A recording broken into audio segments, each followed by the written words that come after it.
भाषाई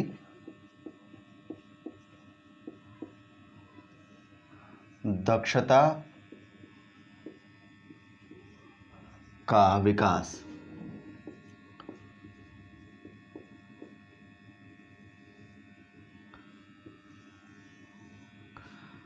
भाषाई दक्षता का विकास क्या है? यहाँ पर हम सबसे पहले एक एक शब्द का विश्लेषण करते हैं। भाषाई का मतलब है यहाँ पर भाषागत।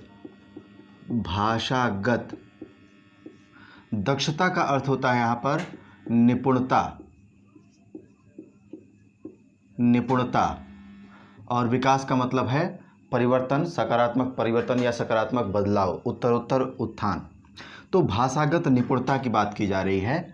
भाषा के क्षेत्र में उत्तरोत्तर क्रमिक सुधार होना भाषाई दक्षता को इंडिकेट करता है, दर्शाता है। यहाँ पर इस प्रक्रिया को समझने के लिए हमें कुछ इसकी प्रक्रिया को, जो मनोवैज्ञानिक या अन्य आयामों में यह बटा हुआ है, क्षेत्रों में बटा हुआ है, इस प्रक्रिया के माध्यम से इसकी सही तरीके से हम अध्ययन कर पाएंगे। यहाँ पर भाषाई दक्षता का विकास से तात्पर्य ये कदापि नहीं है कि शिक्षक के द्वारा भाषाई दक्षता का विकास की प्रक्रिया, बल्कि शिशु में, बालक में भाषा की विकास की प्रक्रिया क्या है और कैसे वो भाषा में दक्ष बनता है, उस प्रक्रिया का अध्ययन करना और उस अवस्था का जानकारी लेना, ताकि हम इस भाषा की दक्षता को विस्तृत तरीके से बता पाएँ। भाषाई दक्षता को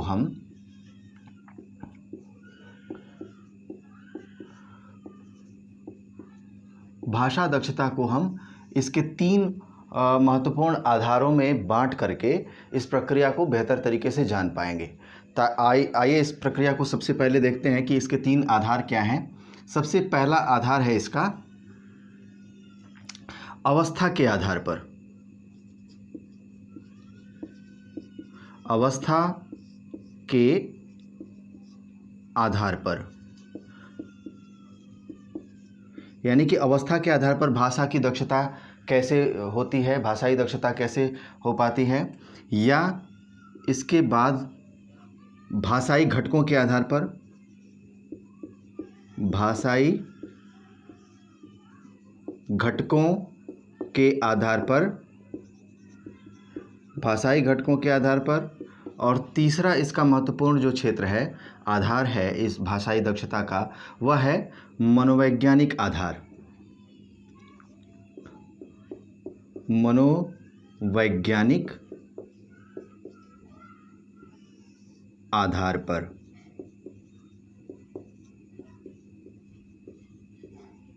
यहाँ पर हम 3 आधारों पर हम इसका परीक्षण करेंगे, इस विषय वस्तु का विश्लेषण करेंगे। जो भाषाई दक्षता है वह अवस्था के आधार पर किस प्रक्रिया को अपनाती है, या भाषाई घटकों के आधार पर, या मनोवैज्ञानिक आधार पर। सबसे पहले हम यहाँ पर विश्लेषण करते हैं अवस्था के आधार पर। अवस्था के आधार पर भाषाई दक्षता क्या है?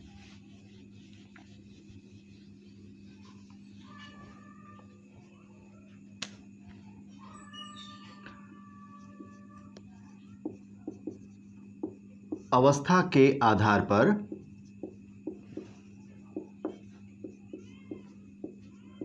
भाषाई दक्षता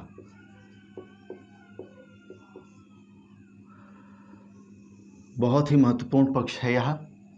जैसा कि हम जानते हैं कि शिशु के जन्म के बाद उसके बोलने की जो प्रक्रिया होती है वह विभिन्न अवस्थाओं से होते हुए गुजरती है। कभी वह रोता है, कभी वह भाषा के सांकेतिक माध्यमों का प्रयोग करता है, बाद में वह कुछ शब्दों का उच्चारण करता है, कुछ समय बाद और वह 1 शब्दों को बोलता है, उसके बाद फिर वह 2 शब्दों को बोलता है, फिर छोटे छोटे शब्दों का अनुकरण करता है, उनकी पुनरावृत्ति करता है और फिर बाद में भाषा को बोलना प्रारंभ कर देता है। और यह पूरी प्रक्रिया अवस्था की परिपक्वता के आधार पर आती जाती है। यह दक्षता कैसे आती है? जन्म के समय, जन्म के बाद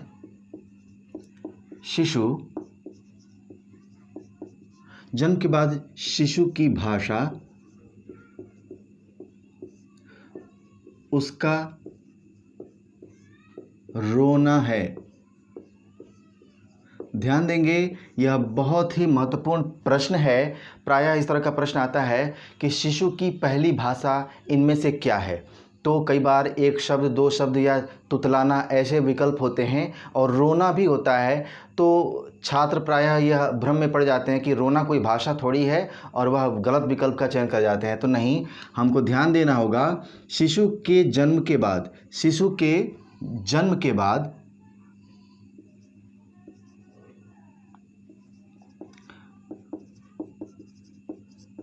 शिशु के जन्म के बाद शिशु की भाषा उसका रोना है। ये बहुत ही महत्वपूर्ण पक्ष है। शिशु की पहली भाषा उसका रोना है, ये हम कभी नहीं भूलेंगे। पहली भाषा उसका रोना है। बाद में क्या होता है कि इस रोने की प्रक्रिया में वह विभेद कर लेता है। रोने की प्रक्रिया में विभेद कर लेता है। प्रारंभ में तो वह अपनी तमाम इच्छाओं को और अपनी अभिव्यक्तियों के लिए एकमात्र वह रोता ही है, और कोई भी, चाहे शिशु की माँ भी हो, तो वह उस रोने को पहचान नहीं पाती कि यह किन कारणों से रो रहा है।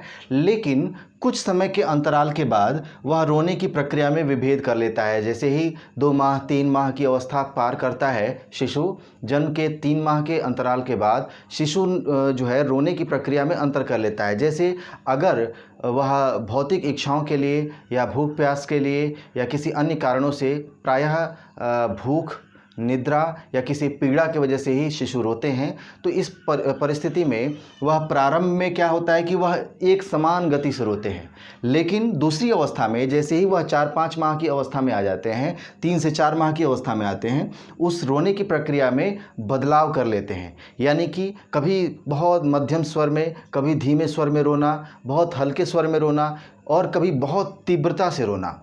ये तीव्रता से रोने का जो सूचक है वह दर्शाता है कि शिशु को कोई पीड़ा है, क्योंकि विशेष आवश्यकताओं की परिस्थिति में या विशेष संकेतों की परिस्थिति में वह तीव्रता से रोने की चेष्टा करता है। अन्यथा जैसे भूख है, प्यास है या इन सामान्य परिस्थितियों में वह रोने की प्रक्रिया सामान्य रखता है, बहुत धीमी गति से रोता है, उसमें तीव्रता देखने को नहीं मिलती है। तो यह जो है सामान्य और तीव्र जो प्रक्रिया है रोने की, इसमें विभेद कर डालता है।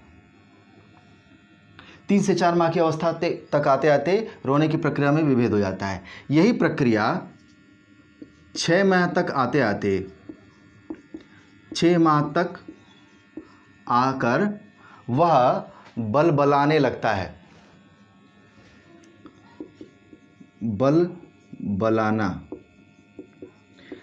बलबलाना वह प्रक्रिया है जिसमें शिशु अनायास चेष्टा करता है बोलने की। वह कुछ भी बोलता है, उसे खुद भी नहीं मालूम होता है, और ना ही वह उस समय अनुकरण कर रहा होता है, फिर भी कुछ भी बोलता है। वह जो अनायास ध्वनि है, उस प्रक्रिया को हम बलबलाना कहते हैं। यह 6 माह तक आते आते हो जाता है। इस अवस्था के बाद जैसे ही वह आगे बढ़ता है, 6 से 8 माह की अवस्था तक आते आते वह एक शब्द या यूँ कहें वर्ण का उच्चारण करने लग जाता है। जैसे माँ, सबसे पहला जो उच्चारण होता है उसका माँ ऐसा होता है। इसकी पुनरावृत्ति करते करते वह बा, ला, दा, इस तरह से जो कोमल वर्ण है उनका उच्चारण करता है। कठोर वर्णों का, संयुक्त वर्णों का शिशु उच्चारण नहीं करता है प्रारंभ में। वह कैसे इन सरल वर्णों का ही उच्चारण करता है, जैसे माँ, बा, ला। चूँकि ये अनायास उसके जिह्वा से इस ध्वनि का निस्सरण होता है, निकल जाता है, इसीलिए इस प्रक्रिया को हम बलबलाना भी कह रहे थे। और मात्र यह एक वर्ण का होता है प्रारंभ में, इस अवस्था में 6 से 8 माह की अवस्था में। जैसे ही यह और भी बड़ा होता है, इसमें परिपक्वता आती है, तो 8 से 10 माह की अवस्था तक आते आते एक पूर्ण शब्द बोलना सीख लेता है अनुकरण के द्वारा। जैसे मामा, पापा, बाबा इत्यादि ऐसे शब्दों का उच्चारण करता है जो आसानी से बोले जा सकते हों। क्योंकि इसके पहले माँ, बा, ला, ना वो बोलता रहा है, इसलिए इनकी पुनरावृत्ति करना उसके लिए आसान होता है और हमारी समझ से वह एक शब्द बन जाता है, जैसे मामा, पापा इत्यादि या दादा। इस प्रकार 8 से 10 माह की अवस्था तक आते आते वह एक शब्द की योग्यता अर्जित कर लेता है। बाद में वह 10 माह से 12 माह या 14 माह की अवस्था तक आते आते 10 से 14 माह की अवस्था तक आते आते वह दो शब्द बोलने की योग्यता अर्जित कर लेता है। 2 शब्द बोलने की योग्यता या कहें कि क्षमता अर्जित करता है। इसके बाद हम देखेंगे कि 14 से 18 माह या 20 माह की अवस्था तक आते आते 2 शब्दों की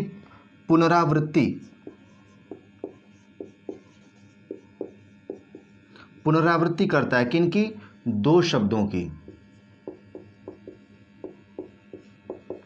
2 शब्दों वाले जो शब्द होते हैं 2 अक्षरों वाले, जैसे ये है, जब भी कोई उसका परिजन, शिशु का परिजन या उसकी माँ कोई शब्द उससे बुलवाने की कोशिश करती है, जैसे बोलो मामा, तो वह तुरंत उसका अनुकरण कर लेता है और उसकी पुनरावृत्ति कर देता है, यानी उसको दोहरा देता है, उसका नकल कर लेता है। तो ये जो नकल करने की पहली बार अवस्था होती है वो 14 से 18 माह के बीच की अवस्था होती है, जिसमें वह शब्दों की पुनरावृत्ति करता है। वो शब्द जो इस प्रकार के सरल हों, आसान हो, जिनका उच्चारण वो आसानी से कर सके, वो पुनरावृत्ति 14 से 18 माह के बीच में आ जाती है। इसके बाद 18 से 20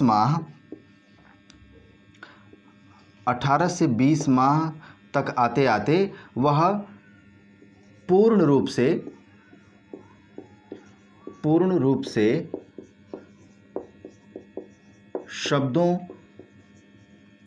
का अनुकरण करना सीख लेता है।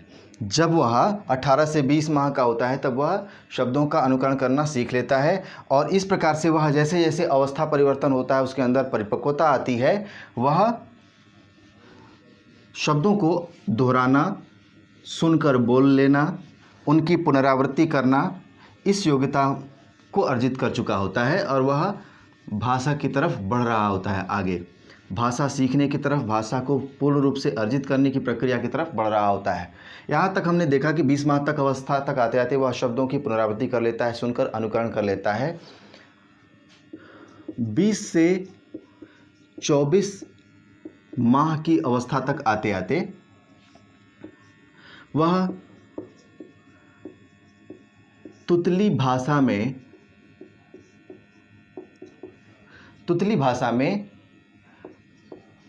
अपनी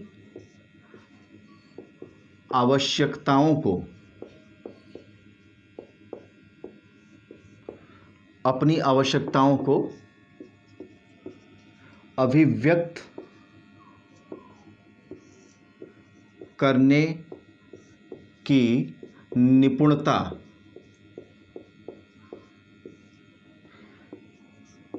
प्राप्त कर चुका होता है।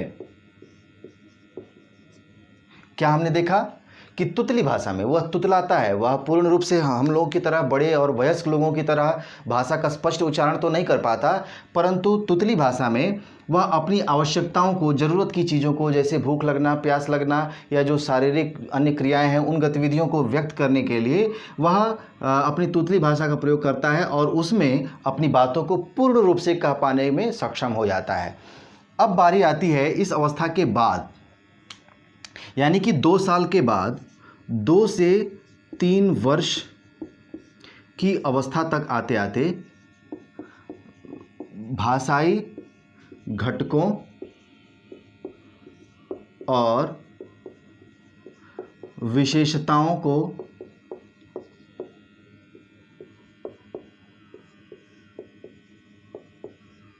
अर्जित कर लेता है,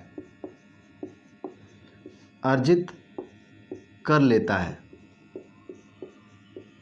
कितनी अवस्था में? 2 से 3 वर्ष की अवस्था तक आते आते भाषाई जो घटक हैं, जैसे ध्वनियों को पहचान लेना, शब्दों को जान लेना, कर्ता क्रिया कर्म आदि जो भाषा के घटक हैं, जो आधार हैं भाषा के, उनके संबंधों को पहचान लेना और सटीक तरीके से वाक्य का प्रयोग करना।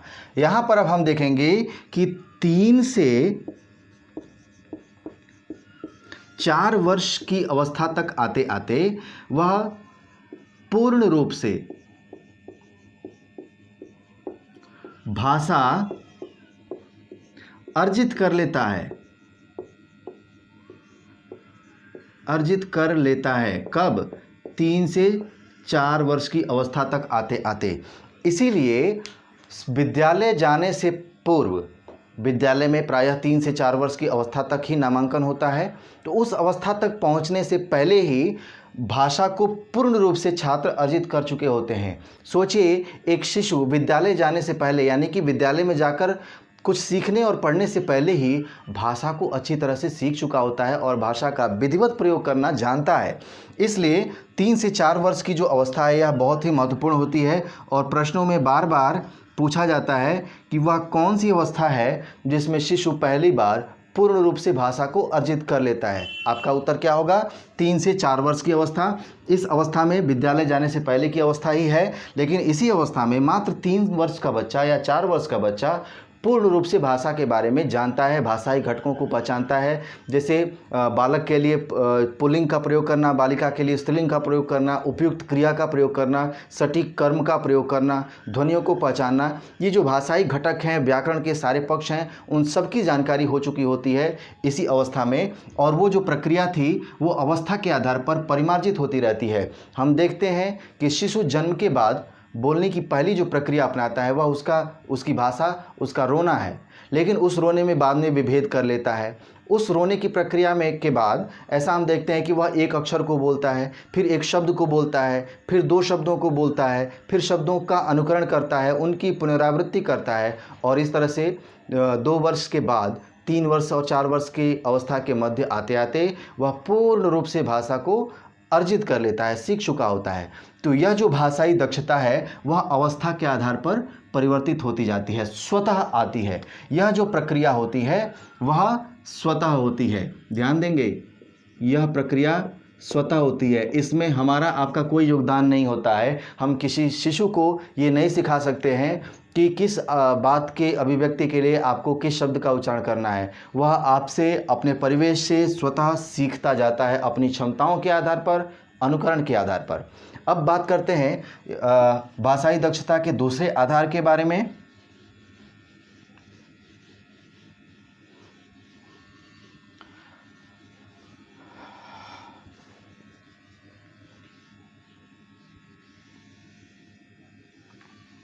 भाषाई दक्षता का दूसरा जो आधार है वह है भाषाई घटक।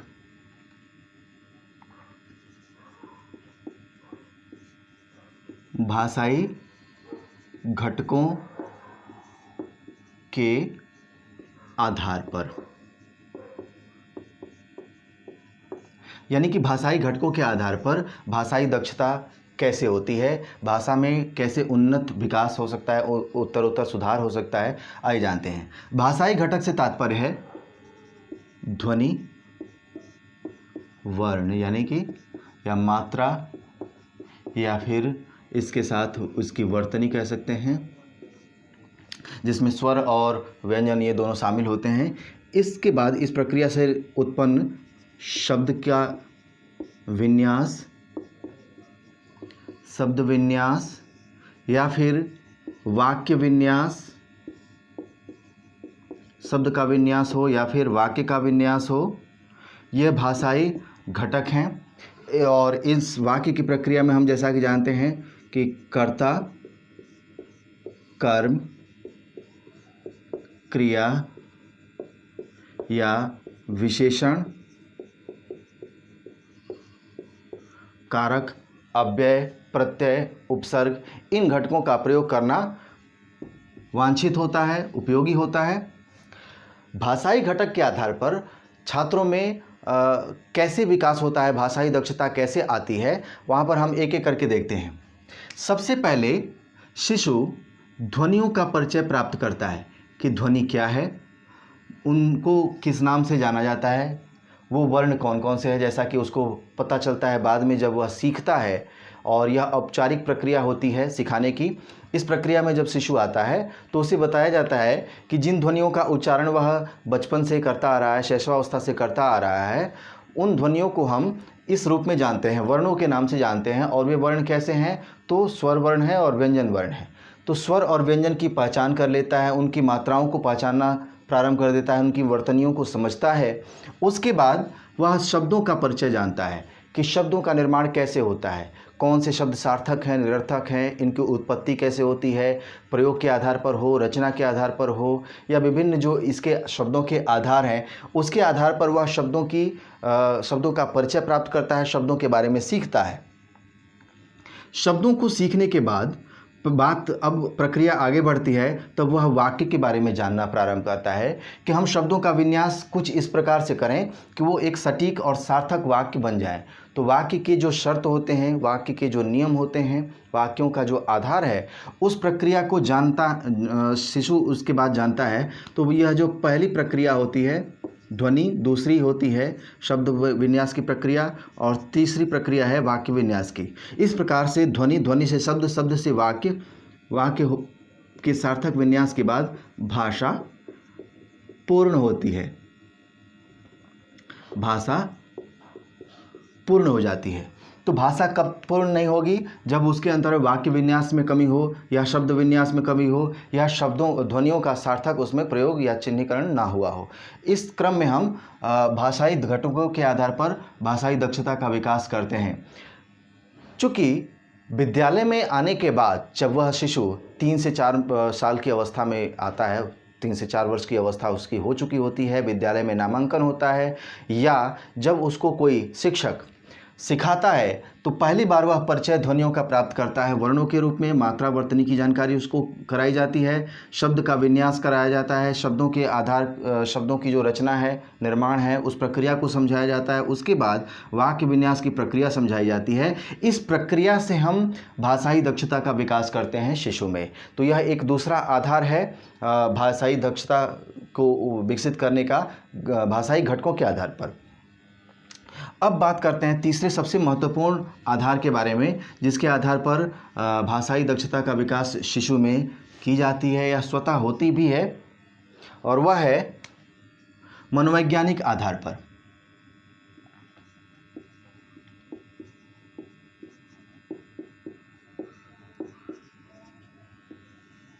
मनोवैज्ञानिक आधार पर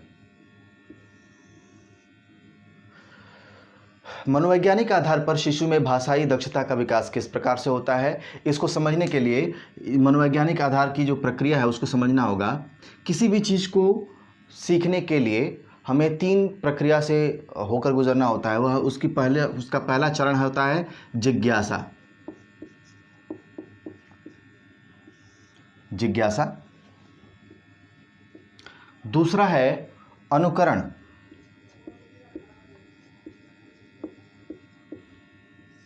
और तीसरा चरण है इसका अभ्यास।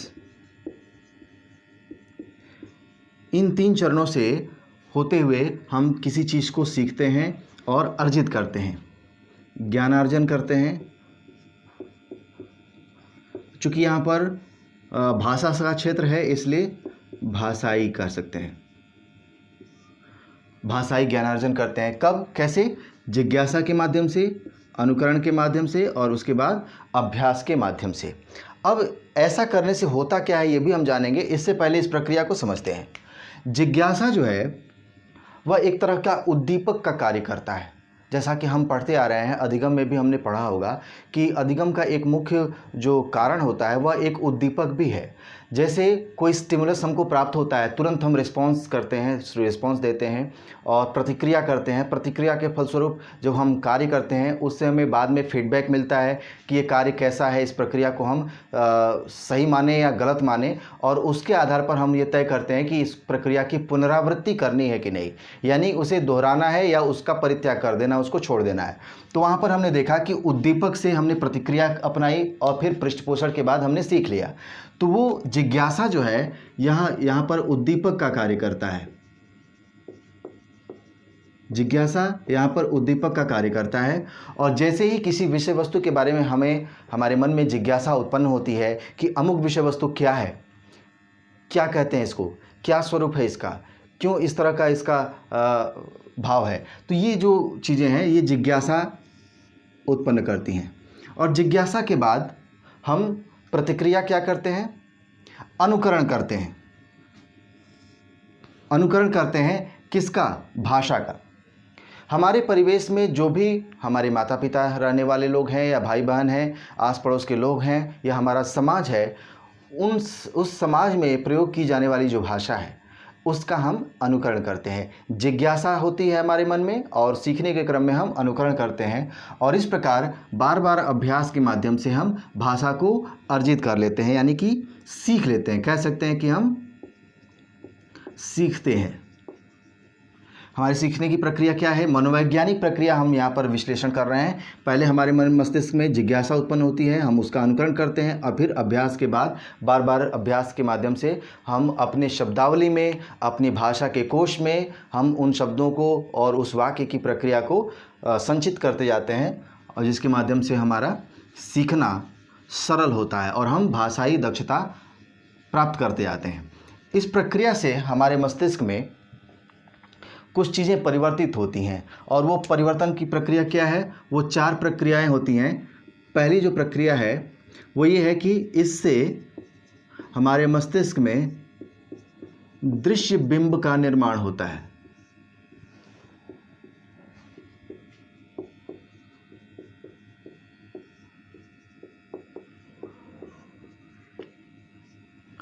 दृश्य बिंब का निर्माण होता है। इसके बाद श्रुति बिंब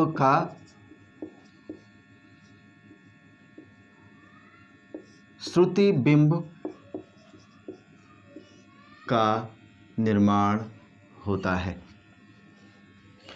दृश्य बिंब का निर्माण हुआ, फिर श्रुति बिंब का निर्माण हुआ।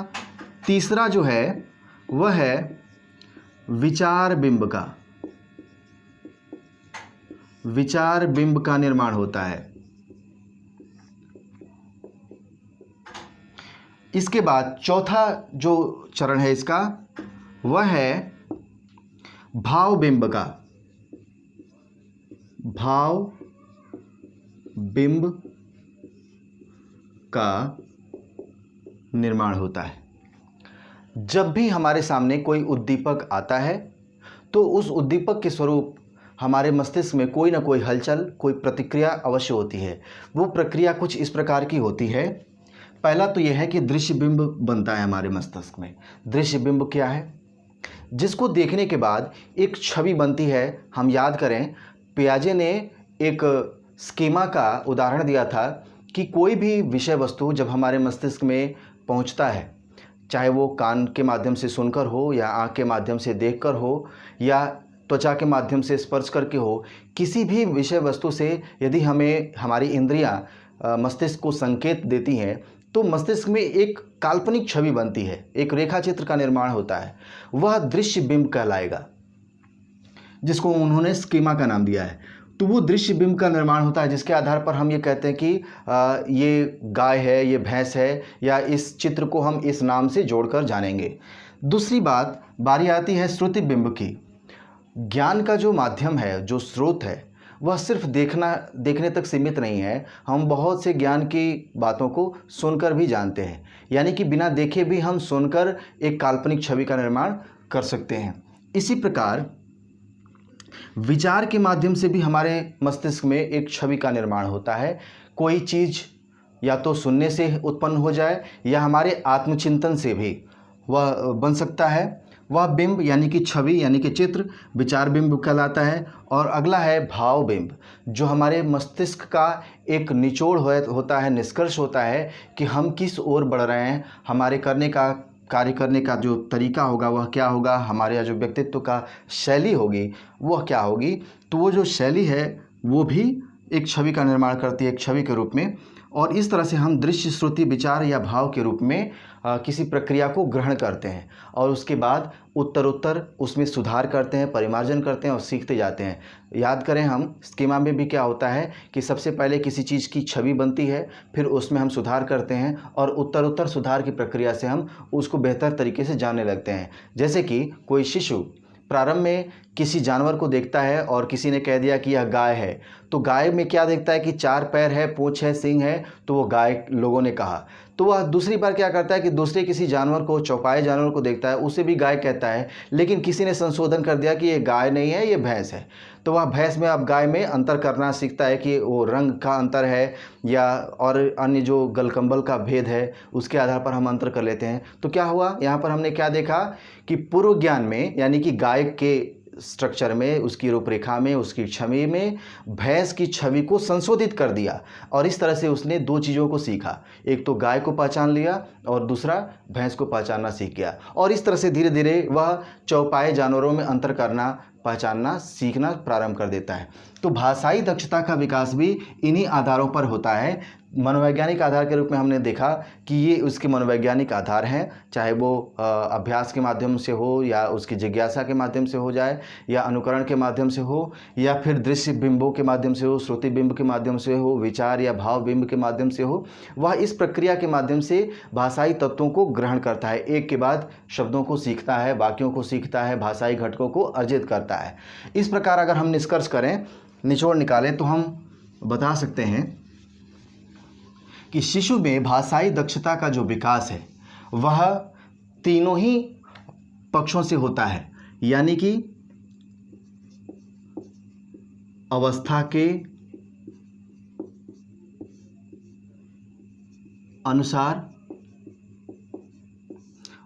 अनुसार स्वतः और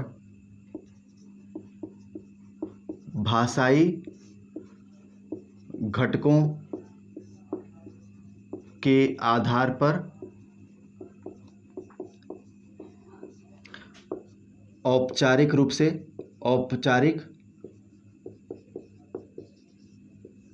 शिक्षण